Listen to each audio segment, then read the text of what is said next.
Parce que l'épilepsie a besoin d'être mieux prise en charge. Les patients ont beaucoup de besoins qui ne sont pas couverts. J'espère que ce premier sommet sera une première pierre dans un édifice qui est à construire. C'est important d'être visible, il faut qu'on se montre. C'est une reconnaissance, je pense, pour tous les malades épileptiques et les familles. Avec nos témoignages, avec des rencontres comme ça, qu'on peut mettre en évidence toutes les problématiques au quotidien, problématiques médicales, sociales. Ce qui m'importait le plus, c'était le mot national.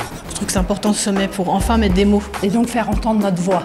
Parce qu'elle en a besoin, tout simplement. Que ça soit un levier pour que cette maladie soit connue du grand public. Ça peut faire avancer la recherche. Faire connaître aux parents les associations comme Épilepsie France. Le challenge, c'est de mettre tout le monde en synergie et en réseau. Savoir qu'on n'est pas isolé, même quand on n'est pas en lien direct avec les autres, c'est très important. C'est de faire changer l'image de la maladie, la stigmatisation. C'est toujours une maladie taboue, très peu de personnes la connaissent, il y a plein d'a priori.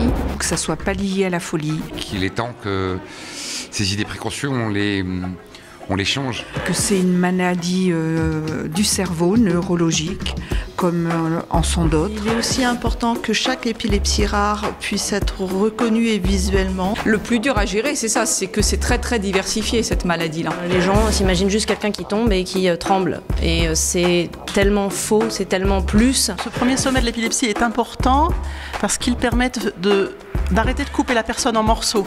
Il manque plein de choses qu'on peut améliorer et qui traînent.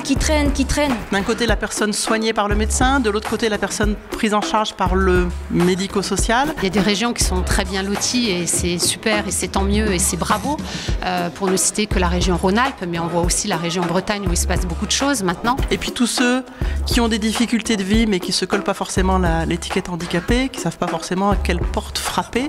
Et c'est pour ça que nous, familles, je vous dis, on est vraiment d'autant plus consternés de constater ce désert sur la région Provence-Alpes-Côte d'Azur. Il est temps, effectivement, que soit coordonné l'ensemble des actions aujourd'hui, à la fois des professionnels et des associations de patients, mais aussi des associations qui portent la gestion des établissements médico-sociaux. Il n'y a pas assez d'écoles.